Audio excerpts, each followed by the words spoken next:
Most Etsy sellers will never make $5,000 profit a month because they're overlooking simple design strategies. So in this video, I'm going to be breaking down exactly how to become a top 1% Etsy print-on-demand seller using one of my students who went from 400 total sales in over a year to doing $5,000 in profit per month consistently as a mom of 4. We'll cover the 6 main topics that got her to where she is. And to help you on your way, I've also made an Etsy quick starter kit, which we'll use later in the video. You can download it for free in the description down below. So let's start with the first thing she did to become a top 1% Etsy seller. In the beginning, she designed things that looked good to her.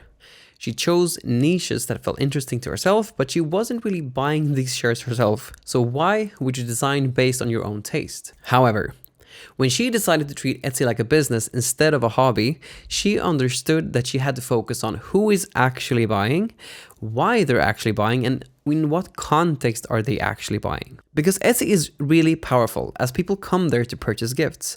And this is really what the top 1% sellers understand.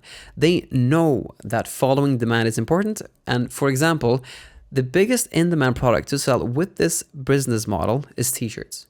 That's why you see most print-on-demand sellers that have actually made real success here sell t-shirts. And the Printify Insights statistics even prove it too. But at one point, she shifted into niches where people usually buy multiple shirts in the same order. I started to sell in niches that people usually order multiple shirts.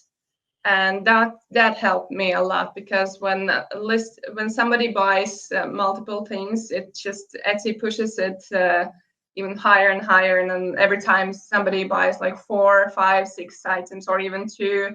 So from that single move alone, she created several best-selling listings within 1 month. And because people were buying multiple items within one order, her revenue increased significantly. What she understood here is that when you sell items and designs with the customer in mind, everything really starts to click. However, another mistake she made earlier was constantly trying new design styles.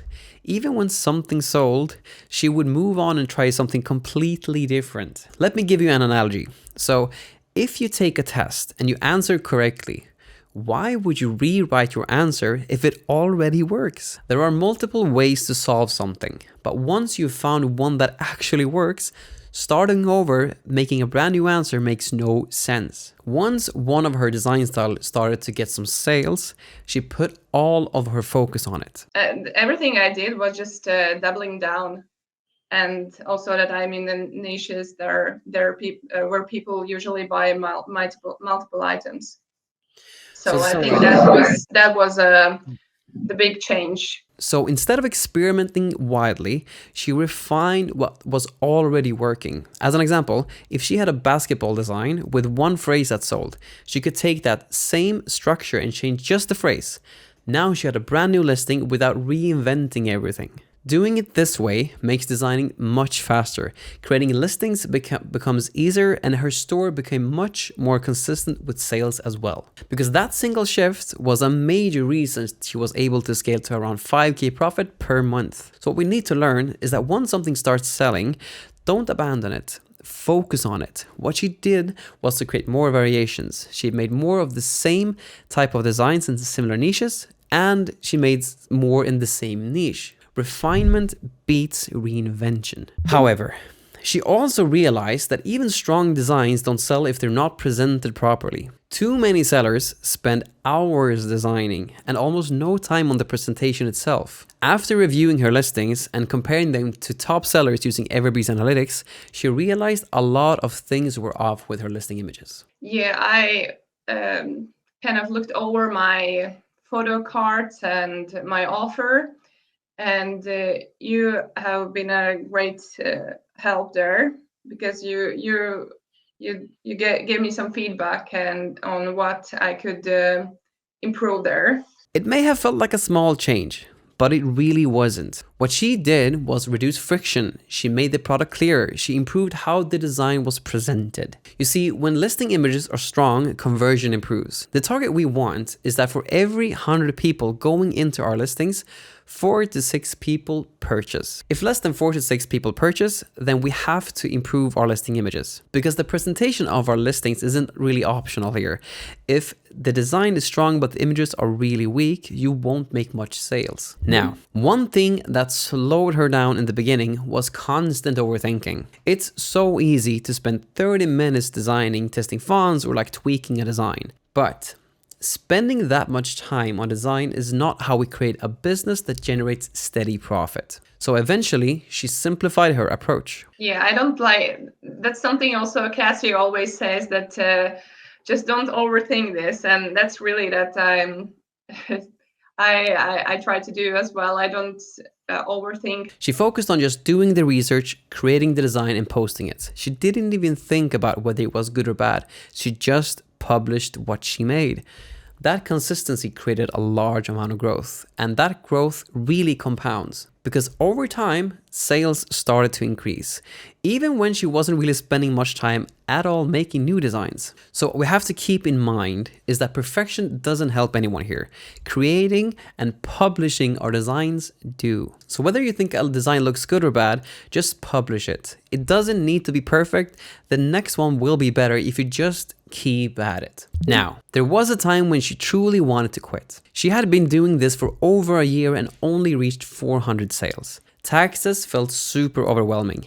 Accounting felt insanely intimidating, and designing just felt really hard. She even doubted whether this could even work as a non-US Etsy seller. But I was about to quit so many times, like, and for many different reasons. Sometimes it was accounting part that seemed really overwhelming, and sometimes it was the designing, or that I cannot add value, or yeah, just many different things. And I don't know, for the most part, I enjoy the creative part and the whole process of listing and communicating with the customers. And yeah, for the most part, I enjoy that. And yeah, that's what helped me going. That I like the creative part of it. Yeah, I mean, I remember you telling me that you were almost at the brink of giving up when you when you first sent that email to me. So it's just crazy to see the growth, and it's really satisfying for me to just see that you've gone from that place to this place. But she never quit, even when it didn't feel like it was working. Even when she felt discouraged, during the low points, she stayed consistent by creating designs and just listing them. That perseverance was necessary for her to get good. And so she went from 400 sales between 2023 and 2024 to around $5,000 profit per month consistently in 2025 and 2026. As you might have noticed, this didn't happen overnight for her. This is not a get-rich-quick scheme. So results show up at the end after you become good at every single part of this business. You can do this, you just gotta survive until you get good. So, people think a top 1% Etsy seller means some kind of artistic genius or exception. I myself can't even draw. She wasn't a design prodigy by any means. In the beginning, she thought maybe she just wasn't talented enough herself. But what she realized that the top 1% always do in the end is that talent doesn't matter here. A top 1% Etsy seller means high demand niches, repeatable frameworks, data-driven decisions, and just consistent work. It's not luck, it's not artistic skill, it's just putting in the time and effort to get good at all parts of this business. Print on demand starts working only when you put all of the puzzle pieces together. Unless the puzzle is whole, sales will feel inconsistent.